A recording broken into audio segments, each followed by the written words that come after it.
முன்னாள் பிரதமர் அடல் பிகாரி வாஜ்பாயின் பிறந்த நாளையொட்டி அவரது நினைவிடத்தில் குடியரசுத் தலைவர் திரௌபதி முர்மு, பிரதமர் மோடி உள்ளிட்டோர் மலர் தூவி மரியாதை செலுத்தினர். மறைந்த முன்னாள் பிரதமர் அடல் பிகாரி வாஜ்பாயின் 101வது பிறந்த நாள் டிசம்பர் 25ஆம் தேதி நாடு முழுவதும் கொண்டாடப்படுகிறது. இதையடுத்து டெல்லியில் உள்ள வாஜ்பாயின் நினைவிடத்தில் குடியரசுத் தலைவர் திரௌபதி முர்மு மலர் தூவி மரியாதை செலுத்தினார். தொடர்ந்து குடியரசு துணைத் தலைவர் CP ராதாகிருஷ்ணன், பிரதமர் மோடி, மக்களவைத் தலைவர் ஓம் பிர்லா, முன்னாள் குடியரசு துணைத் தலைவர் வெங்கையா நாயுடு, மத்திய அமைச்சர் JP நட்டா, டெல்லி முதல்வர் ரேகா குப்தா உள்ளிட்டோர் அஞ்சலி செலுத்தினர். 2 லட்சம் பேருந்து நலத்திட்ட உதவிகள் வழங்கும் விழாவுக்காக முதலமைச்சர் MK ஸ்டாலின் நாளை கள்ளக்குறிச்சி செல்கிறார். கள்ளக்குறிச்சியை அடுத்த வீர சோழபுரத்தில் 38.15 ஏக்கரில் 139 கோடியே 41 லட்சம் ரூபாய் மதிப்பில் 8 தளங்களை கொண்ட புதிய ஆட்சியர் அலுவலகம் கட்டப்பட்டுள்ளது. இதனை திறந்து வைக்க முதலமைச்சர் நாளை கள்ளக்குறிச்சிக்கு செல்ல உள்ளார். ஏமம்போரில் நிறுவப்பட்டுள்ள மறைந்த முன்னாள் முதலமைச்சர் மு கருணாநிதியின் வெண்கல சிலையையும் அவர் திறந்து வைக்கிறார். இதையடுத்து 341 கோடியே 77 லட்சம் ரூபாய் மதிப்பில் முடிவுற்ற 2559 பணிகளை காணொலி காட்சி மூலம் திறந்து வைக்கிறார். 386 கோடியே 48 லட்சம் ரூபாய் மதிப்பில் 62 புதிய பணிகளுக்கு முதலமைச்சர் அடிக்கல் நாட்டுகிறார். தொடர்ந்து 2,16,056 பயனாளிகளுக்கு 1,045 கோடியே 41 லட்சம் ரூபாய் மதிப்பில் பல்வேறு அரசு துறைகளின் சார்பில் நலத்திட்ட உதவிகளை வழங்க உள்ளார்.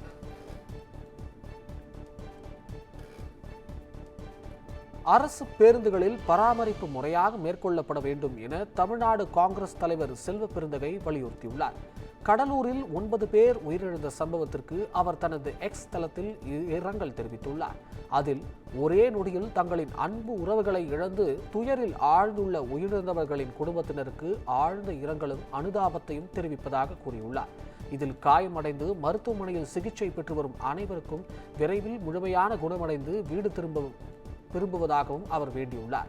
இத்தகைய கொடூரமான விபத்துகள் மீண்டும் நிகழாத வகையில் அரசு பேருந்துகளின் பராமரிப்பு முறையாக மேற்கொள்ளப்பட வேண்டும் என அவர் வலியுறுத்தினார். சாலை பாதுகாப்பு நடவடிக்கைகள் தீவிரப்படுத்தப்பட வேண்டும் எனவும் அவர் கோரியுள்ளார்.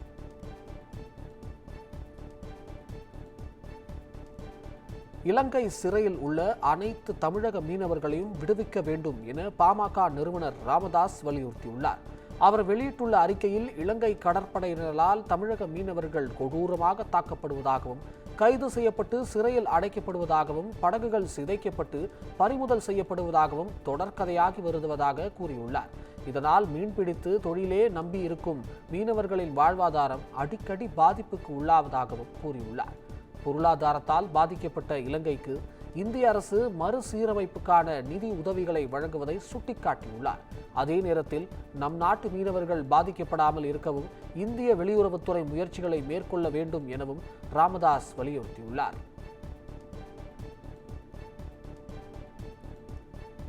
கோவையில் மத நல்லிணக்கத்தை ஏற்படுத்தும் வகையில் தேவாலயத்தில் அனைத்து மதத்தினரும் இணைந்து கிறிஸ்துமஸ் பண்டிகை கொண்டாட்டம் நடைபெற்றது. கிறிஸ்துமஸ் பண்டிகையை முன்னிட்டு கோவை ரத்தினபுரி பகுதியில் உள்ள புனித சின்னப்பர் ஆலயத்தில் மத நல்லிணக்கத்தை போற்றும் வகையில் கிறிஸ்துமஸ் பண்டிகை கொண்டாடப்பட்டது. பல சமய நல்லுறவு இயக்கம் சார்பாக கொண்டாடப்பட்ட கிறிஸ்துமஸ் விழாவில் இந்து, இஸ்லாமியர்கள், சீக்கியர்கள், கிறிஸ்தவர்கள் ஒன்றிணைந்து கேக் வெட்டி கிறிஸ்துமஸ் வாழ்த்துக்களை பகிர்ந்து கொண்டனர். தொடர்ந்து சிறப்பு வழிபாட்டிற்காக ஆலயத்திற்கு வருகை தந்த பொதுமக்கள் குழந்தைகளுக்கு 3 மதத்தினரும் பூங்கொத்து மற்றும் இனிப்புகள் கொடுத்து வரவேற்றனர்.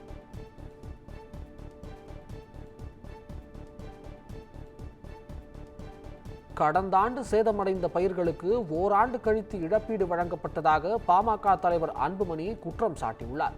இது தொடர்பாக அவர் வெளியிட்ட அறிக்கையில், கடந்த 2024ஆம் ஆண்டு நவம்பர், டிசம்பர் மாதம் பெய்த மழையில் சேதமடைந்த பயிர்களுக்கு கிட்டத்தட்ட ஓராண்டு காலம் கழித்து தற்போதுதான் 289 கோடி ரூபாய் இழப்பீடு அறிவிக்கப்பட்டிருப்பதாகவும், இதுவும் எப்போது வழங்கப்படும் என்பது தெரியவில்லை என்றும் அவர் கூறியுள்ளார். பாதிக்கப்பட்ட உழவர்களுக்கு நிவாரணம் வழங்கும் விஷயத்தில் திமுக அரசின் அலட்சியமும் துரோகமும் கண்டிக்கத்தக்கவை என குறிப்பிட்ட அன்புமணி, ஆட்சிக்கு வந்து 4.5 ஆண்டுகள் ஆகிவிட்ட நிலையில் உழவர்கள் நலனுக்காக துரும்பை கூட அசைக்கவில்லை என கண்டனம் தெரிவித்துள்ளார்.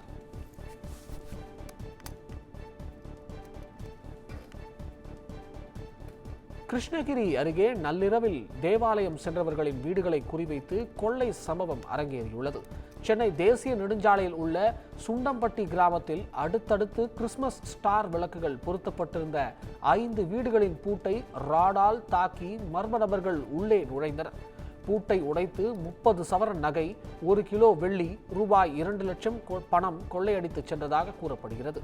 அதோடு சிசிடிவி கேமராக்களை திருப்பி வைத்து அதிலிருந்து ஹார்ட் டிஸ்கை கொள்ளையர்கள் எடுத்துச் சென்றதும் தெரிய வந்துள்ளது. இந்நிலையில் கொள்ளை சம்பவம் தொடர்பாக கந்திக்குப்பம் போலீசார் வழக்கு பதிவு செய்து விசாரணை நடத்தி வருகின்றனர். கிறிஸ்துமஸ் கொண்டாட்டத்திற்காக தேவாலயம் சென்றவர்களின் 5 வீடுகளை குறிவைத்து கொள்ளையர்கள் கைவரிசை காட்டியது அதிர்ச்சியை ஏற்படுத்தியுள்ளது.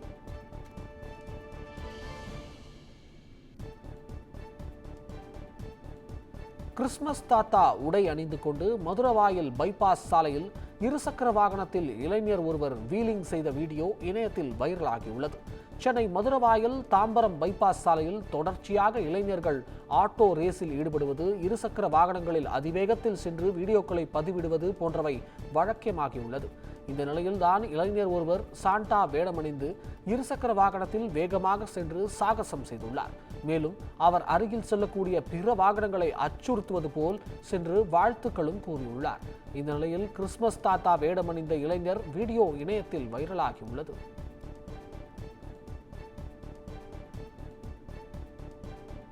ஊரப்பாக்கம் பகுதியில் வெளிநாட்டில் வேலை வாங்கி தருவதாக கூறி கோடிக்கணக்கில் பண மோசடி நடைபெற்றுள்ள சம்பவம் அதிர்ச்சியை ஏற்படுத்தியுள்ளது. செங்கல்பட்டு மாவட்டம் ஊரப்பாக்கம் பகுதியில் தனியார் வெளிநாட்டு வேலைவாய்ப்பு முகமை செயல்பட்டு வருகிறது. இந்நிறுவனம் சமூக வலைதளங்களில் எளிதில் வெளிநாடு செல்லலாம், லட்சக்கணக்கில் சம்பாதிக்கலாம் என கவர்ச்சிகரமான விளம்பரங்களை வெளியிட்டு வந்தது. அதனை நம்பி மதுரை, தஞ்சாவூர், கோவை உள்ளிட்ட மாவட்டங்களை சேர்ந்த நபர்கள் 5 லட்சம் ரூபாய் வரை பணம் கொடுத்துள்ளனர். மேலும் நிறுவனம் மீது சந்தேகம் வரக்கூடாது என்பதற்காக சில நபர்களை மட்டும் அஜர்பைஜான் நாட்டிற்கு அழைத்து சென்று 15 நாட்களில் மீண்டும் சென்னைக்கே அழைத்து வந்துள்ளனர். இந்த நிலையில் சுமார் 1 கோடிக்கு மேல் பண மோசடி நடந்துள்ளதாக கூறப்படுகிறது. பாதிக்கப்பட்ட பலரும் கிளாம்பாக்கம் காவல் நிலையத்தில் புகார் அளித்தனர். பணத்தை மீட்டுத்தர வேண்டும் என கண்ணீர் மல்க கோரிக்கை வைத்துள்ளனர்.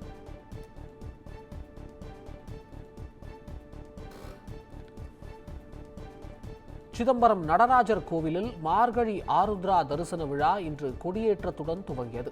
கடலூர் மாவட்டம் சிதம்பரம் நடராஜர் கோவில் பஞ்சபூத ஸ்தலங்களில் ஆகாய ஸ்தலமாக விளங்குகிறது. இங்கு மார்கழி மாதம் ஆருத்ரா தரிசன விழா வெகு விமர்சையாக நடைபெறும். ஆருத்ரா தரிசனம் என்பது மார்கழி மாதம் திருவாதிரை நட்சத்திரம் அன்று சேர்ந்தனார் வீட்டிற்கு சிவபெருமான் களி உண்ண சென்ற தினமாகும்.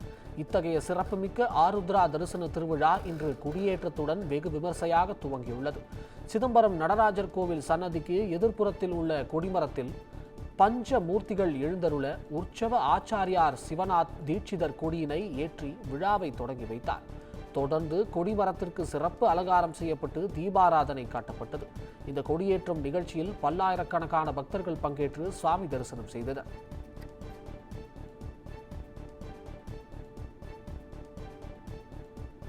சிவகாசியில் பெட்ரோல் ஊற்றி கொலை செய்ய முயற்சித்த சம்பவத்தில் பலி எண்ணிக்கை 4ஆக உயர்ந்துள்ளது. விருதுநகர் மாவட்டம் சிவகாசியில் சாலை விபத்தில் பெண்ணின் முதல் கணவர் உயிரிழந்தார். இந்த நிலையில் முதல் கணவரின் விபத்து இழப்பீட்டுத் தொகை ரூபாய் 11 லட்சத்தை வழங்க 2வது கணவர் அராஜகம் செய்துள்ளார். மேலும் மனைவி, மகன், மகள் மற்றும் மாமியார் ஆகியோர் மீது 2வது கணவர் பெட்ரோல் ஊற்றி எரித்து கொலை செய்ய முயற்சி செய்துள்ளார். இந்த கொலை முயற்சியில் மனைவி, மாமியார் ஏற்கனவே இறந்த நிலையில் பெட்ரோல் ஊற்றிய 2வது கணவரும் மகனும் சிகிச்சை பலனின்றி உயிரிழந்தனர். இந்த நிலையில் கொலை முயற்சியில் உயிரிழந்தவர்களின் எண்ணிக்கை 4ஆக அதிகரித்துள்ளது. தொடர்ந்து இவர்களது மகள் பர்வீன் சிவகாசி அரசு மருத்துவமனையில் சிகிச்சை பெற்று வருகிறார் என்பது குறிப்பிடத்தக்கது.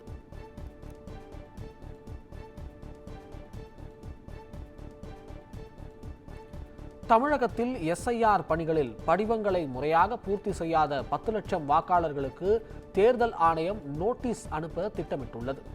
தமிழகத்தில் சிறப்பு வாக்காளர் திருத்த பணியின் மூலம் சுமார் 97 லட்சம் வாக்காளர்கள் நீக்கப்பட்டனர். வாக்காளர் பட்டியலில் விடுபட்டவர்கள் தங்களது பெயரை சேர்க்க வேண்டும் என அறிவுறுத்தப்பட்டது. இந்த நிலையில் எஸ்ஐஆர் படிவங்களில் முறையான விவரங்களை சமர்ப்பிக்காத சுமார் 10 லட்சம் பேருக்கு நோட்டீஸ் அனுப்ப தேர்தல் ஆணையம் முடிவு செய்துள்ளது. பதிவு தபால் அல்லது நேரில் சந்தித்து நோட்டீஸை வழங்க திட்டமிட்டுள்ளதாகவும், அப்படி நோட்டீஸ் அனுப்பினால் அவர்கள் நேரில் ஆஜராகி ஆவணங்களை சமர்ப்பிக்க வேண்டும் எனவும் கூறப்படுகிறது. நேரில் ஆஜராகி ஆவணம் சமர்ப்பிக்காவிட்டால் அவர்களது பெயர்கள் இறுதி வாக்காளர் பட்டியலில் வெளியிடப்படாது எனவும் தேர்தல் ஆணையம் திட்டவட்டமாக கூறியுள்ளது தெரிகிறது.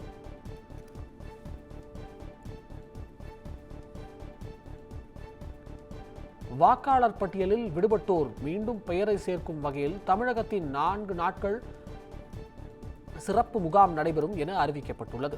எஸ்ஐஆர் பணிக்கு பின்னர் வரைவு வாக்காளர் பட்டியல் வெளியிடப்பட்டதை தொடர்ந்து பெயர் சேர்த்தல் மற்றும் நீக்கத்திற்கு ஜனவரி 18ஆம் தேதி வரை கால அவகாசம் கொடுக்கப்பட்டுள்ளது.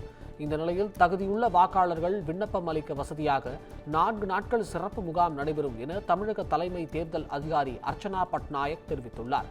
அனைத்து வாக்குச்சாவடிகளிலும் 27, 28ஆம் தேதியும் பின்னர் ஜனவரி 3, 4ஆம் தேதியும் சிறப்பு முகாம்கள் நடத்தப்படும் என அவர் கூறியிருக்கிறார்.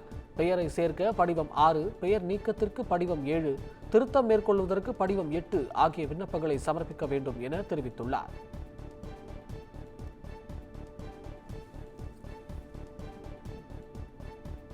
திருப்பரங்குன்றத்தில் அனுமதியின்றி தர்ணா போராட்டத்தில் ஈடுபட்ட வேலூர் இப்ராஹிம் உட்பட 11 பேர் மீது போலீசார் வழக்கு பதிவு செய்துள்ளனர்.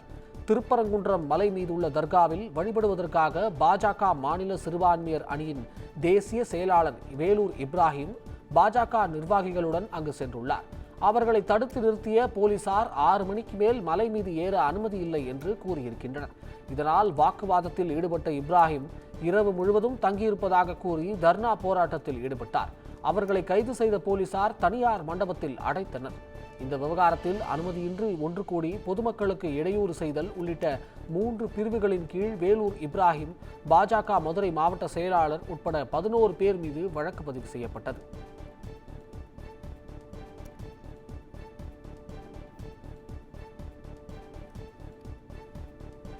கிறிஸ்துமஸ் மற்றும் அரையாண்டு விடுமுறையை முன்னிட்டு சென்னையில் இருந்து தமிழகத்தின் பிற மாவட்டங்களுக்கு இயக்கப்படும் ஆம்னி பேருந்துகளுக்கான டிக்கெட் கட்டணம் பல மடங்கு உயர்ந்துள்ளது.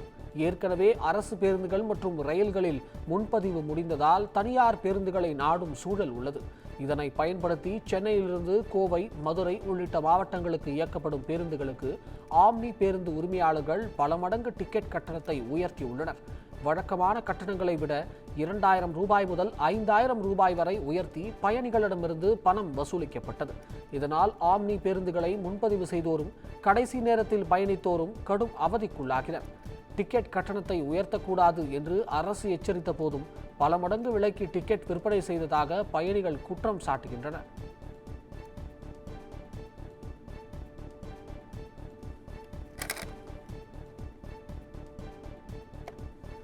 சென்னையில் போதைப்பொருள் வைத்திருந்த காவல் உதவி ஆய்வாளரின் மகன் உட்பட 5 பேரை போலீசார் கைது செய்தனர்.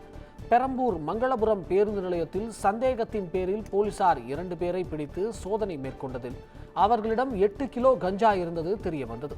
இதனையடுத்து அவற்றை பறிமுதல் செய்த நிலையில் ஒருவர் தப்பியோடியுள்ளார். விசாரணையில் பிடிபட்டவர் கார்த்திகேயன் மற்றும் தப்பியோடிய சிறுவன் அண்ணாநகரை சேர்ந்தவர் என்பதும் ஆந்திராவிலிருந்து கஞ்சாவை கடத்தி வந்ததும் தெரியவந்தது. இதேபோல மேற்கு KK நகர் பகுதியில் மெத்தபெட்டமைன் போதைப் பொருள் வைத்திருந்த அரவிந்தன் என்ற கல்லூரி மாணவரை பிடித்து விசாரித்ததில் அவர் தந்தை சோழவரம் காவல் நிலையத்தில் உதவி ஆய்வாளராக பணிபுரிந்து வருகிறார் என்பதும் தெரியவந்தது. இதனையடுத்து அரவிந்தன் மற்றும் அவருக்கு மெத்தபெட்டமைன் சப்ளை செய்த கல்லூரி மாணவர்கள் உட்பட 4 பேரை கைது செய்தனர். மேலும் போதைப் பொருட்களை சப்ளை செய்த நபர்களை போலீசார் தேடி வருகின்றனர்.